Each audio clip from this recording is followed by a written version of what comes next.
onde estaban esas mulleres, que espazos transitaron, que tipo de fotografía facían e por que non estaban a coexistir. Dispoñemos dun nome e un apelido que ni siquiera podes buscar nos registros. En que unha muller ocupa o espazo público a través dunha función activa como é a mirada, aí hai unha desarticulación de moitísimas redes de poder. Os teitos de cristal están aí e os chans pegañentos.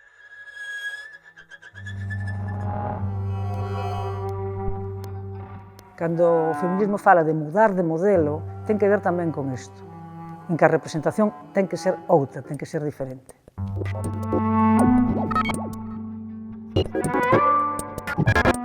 Porque a cultura visual da que procedemos é común, non? E é conflituosa e é patriarcal, pero bueno, vamos facendo como un camiño por aí.